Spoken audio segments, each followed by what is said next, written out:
और देखते हैं महाराज जी हैं कि नहीं हैं। तो देखिए दोस्तों किस तरह से महाराज जी अपनी सामग्री कनस्टर में रखते हैं। इसी में महाराज जी आटा चावल दाल रखे रहता है। हाँ, ये चूहे खराब कर देते हैं। अच्छा, चूहा काट डालते हैं महाराज जी। हाँ। तो दोस्तों वो जगह भी दिखा देता हूँ जहाँ पर महाराज जी जल लेने के लिए आते हैं। महाराज जी पहाड़ों से अपना लकड़ियाँ, सूखी लकड़ियाँ बीन लाते हैं। मिल जाती हैं महाराज जी। हाँ हाँ, लकड़ियाँ तो जंगल में पर्याप्त है। हाँ, लकड़ियाँ मिल जाती हैं। तो यहाँ महाराज जी कंडे भी मिल जाते हैं, खूब इकट्ठा किए हैं। हाँ, गैया आती है झुंड में तो इकट्ठा कर लेता हूँ कभी।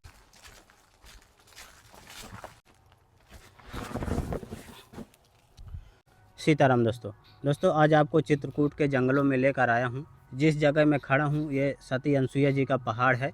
यहाँ से 1 किलोमीटर जंगलों के अंदर एक छोटी सी पहाड़ी में एक बाल बैरागी संत वर्षों से रहकर भजन साधना करते आ रहे हैं। तो आज आपको उनके दर्शन कराने वाला हूँ। चारों तरफ से आप बीहड़ घनघोर जंगल और ऊंचे ऊंचे पहाड़ देखेंगे। इस तरह के जंगलों में महाराज जी एकांत में रहते हैं। तो यहाँ से दोस्तों अब हमें पहाड़ों के अंदर चलना है।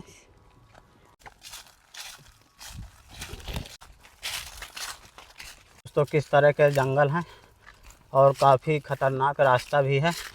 और जो आप ये पहाड़ी देख रहे हैं, इस पहाड़ी में अभी हमें जाना है।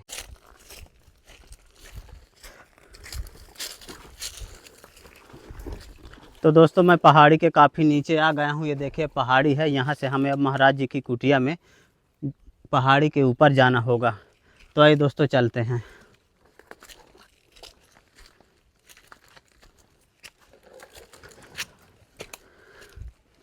तो देखिए दोस्तों कितने ख़तरनाक रास्ते हैं। यहाँ चलना इतना आसान भी नहीं है।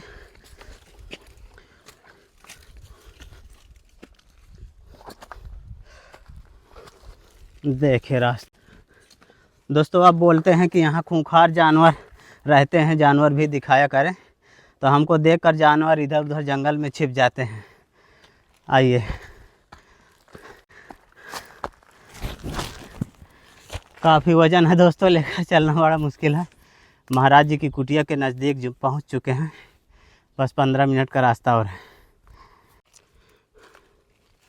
तो दोस्तों हम महाराज जी की कुटिया के बिल्कुल नज़दीक आ गए हैं। कुटिया हमें यहाँ से दिखाई देने लगी है। ये देखें, ये दोस्तों महाराज जी की कुटिया दिखाई दे रही है। अभी हम कुटिया के पीछे हैं और देखते हैं महाराज जी हैं कि नहीं हैं। और कुटिया आप देखें बिल्कुल साधारण सी घास फूस से बनाए हैं, तिरपाल वगैरह डाले हैं। और यहाँ पर बंदर देखने को मिलेंगे। कुटिया के ठीक सामने आप देखेंगे तो महाराज जी भगवान भोलेनाथ यहाँ पर विराजमान किए हैं। और ये महाराज जी की कुटिया का प्रवेश द्वार है। कुटिया के ठीक सामने आप देखेंगे तो यहाँ पर महाराज जी भोजन प्रसाद बनाया करते हैं। यहीं पर महाराज जी की लकड़ी कंडे वगैरह रखे हैं। चारों तरफ आप जहाँ भी आपकी दृष्टि जाएगी बीहड़ घनघोर जंगलों के दृश्य देखने को मिलेंगे। आइए अंदर चलकर देखते हैं महाराज जी क्या कर रहे हैं। सीताराम महाराज जी। जय सिया राम। दोस्तों महाराज जी का पूजा पाठ चल रहा है। आप देखिए कुटिया के अंदर भी महाराज जी भोलेनाथ विराजमान किए हैं। और ये दोस्तों महाराज जी की कुटिया है, बिल्कुल साधारण सी कुटिया। ये महाराज जी की अलमारी है।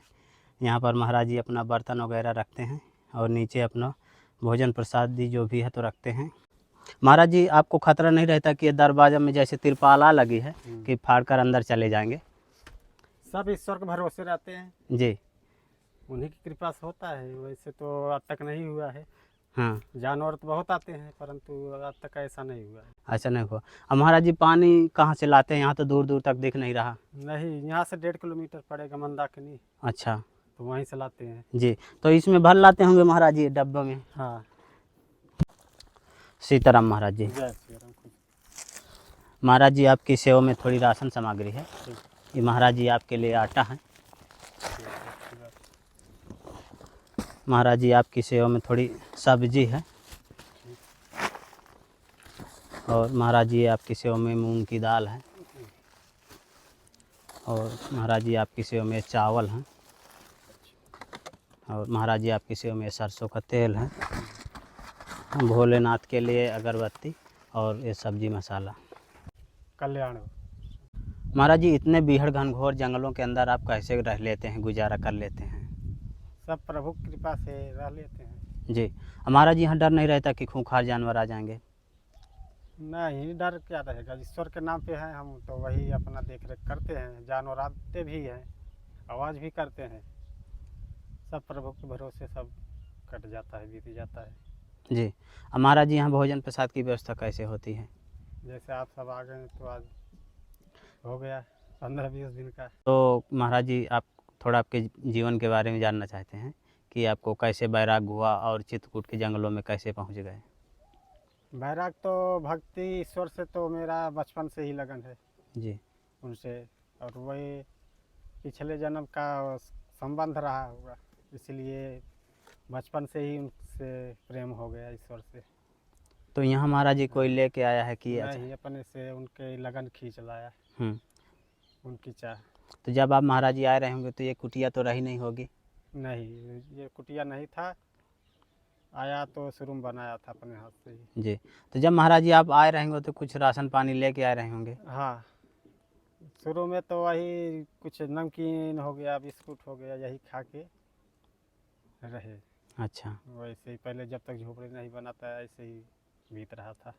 तो अब महाराज जी दिक्कत नहीं रहती? नहीं, अब उतना दिक्कत नहीं है। अब महाराज जी जल तो आपको बहुत दूर से लाना पड़ता है? अब जाते हैं एक बार में लाते हैं, नहाएंगे, लाएंगे जल भी। अब भक्ति करनी है तो थोड़ा परिश्रम तो करना ही पड़ेगा, ऐसा नहीं है। मानव जीवन तो बिना कर्म का वो ऐसा निरर्थक है। अच्छा महाराज जी जंगलों से भी फल फूल कुछ मिल जाते हैं? हाँ, मिल जाते हैं, बेल मिल जाएगा, बेर मिल जाएगा। महाराज जी जंगल में तो एकदम पतझड़ है, पेड़ों से पत्तियां एकदम झड़ गई हैं, अब यहाँ अच्छा भी नहीं लग रहा है, फिर भी आपको ऐसा नहीं लगता कि जंगलों से निकल कर कभी बाहर जाएं? नहीं, हम तो भक्ति के लिए आए हैं, भक्ति में ही हमें आनंद आता है, जी। तो हमें बाहर नहीं जाने का मन करता, क्या करेंगे बाहर। तो देखिए दोस्तों किस तरह से महाराज जी अपनी सामग्री कनस्टर में रखते हैं। इसी में महाराज जी आटा चावल दाल रखे रहता है। हाँ, ये चूहे खराब कर देते हैं। अच्छा, चूहा काट डालते हैं महाराज जी? हाँ, उनसे सुरक्षा के लिए तो चाहिए ही। हाँ महाराज जी, जैसे छोटा सा बक्सा दे दिया जाए तो कैसा रहेगा? हाँ, बहुत बढ़िया रहेगा, मेरा काफ़ी नुकसान कर देते हैं। हाँ। ये रहे। और इधर ऊपर महाराज जी बर्तन रखने के लिए बना है? हाँ, बर्तन रख देते हैं यहाँ पे, थोड़ा जगह हो जाता है। हाँ। महाराज जी बाहर भी भोलेनाथ भाई विराजमान है, अंदर भी विराजमान है? हाँ, बाहर अर्घ देने के लिए होता है। अच्छा। थोड़ा उनका जैसे चरण धुलने के लिए, हाँ। स्नान कराने के लिए, अंदर पूजन के लिए हो गया, जी। उनकी सेवा के लिए। अच्छा। तो देखिए दोस्तों महाराज जी पहाड़ों से अपना लकड़ियाँ, सूखी लकड़ियाँ बीन लाते हैं, मिल जाते हैं महाराज जी? हाँ हाँ, लकड़ियाँ तो जंगल में पर्याप्त है। हाँ, लकड़ियाँ मिल जाती हैं। तो यहाँ महाराज जी कंडे भी मिल जाते हैं, खूब इकट्ठा किए हैं? हाँ, गैया आती है झुंड में तो इकट्ठा कर लेता हूँ कभी। तो ये महाराज जी मतलब इसी में अपना प्रसाद बना लेते हैं? हाँ। तो देखिए दोस्तों किस तरह से महाराज जी अपना दरवाज़ा बंद कर देते हैं। महाराज जी तार से आप बांध दिया करते हैं? हाँ, अब हवा चले तो गिरे ना, और वैसे भी बंदर वगैरह नीचे से ताला तो पत्थर लगाया जा नहीं सकता। हाँ। तो दोस्तों वो जगह भी दिखा देता हूँ जहाँ पर महाराज जी जल लेने के लिए आते हैं, मंदाकिनी गंगा जी में। महाराज जी यहाँ से जल ले जाते हैं? हाँ। तो दोस्तों ये मंदाकिनी गंगा जी हैं और यहीं से महाराज जी जल ले जाते हैं पीने के लिए, नहाने के लिए। और महाराज जी की कुटिया अंदर जंगलों के अंदर 1 किलोमीटर 1.5 किलोमीटर पीछे रह गई। महाराज जी जल लेने के लिए आए थे यहाँ पर। और देखिए चारों तरफ से आप बड़ी बड़ी चट्टानें और पहाड़ देखेंगे। इस तरह के जंगलों में महाराज जी रहते हैं, भजन साधना करते हैं। महाराज जी गर्मी में पानी यहाँ रहा आता है? हाँ, यहाँ पर रहेगा। अच्छा। आगे तो सूख जाएगा, यहाँ पर रहेगा। अब बहता नहीं महाराज जी जल यहाँ? बरसात में बहता है पूरी। अब नहीं बहता। तो देखा दोस्तों किस तरह से महाराज जी बीहड़ घनघोर जंगलों के अंदर बिल्कुल साधारण सी कुटी में रहकर वर्षों से भजन साधना करते आ रहे हैं। दोस्तों संतों की तपस्थली का वीडियो आपको कैसा लगा आप हमें कमेंट में ज़रूर बताइएगा। जल्द ही मिलते हैं एक नई जगह एक और नए वीडियो के साथ। तब तक के लिए कामतगिरी जर्नी की ओर से आप सभी को धन्यवाद।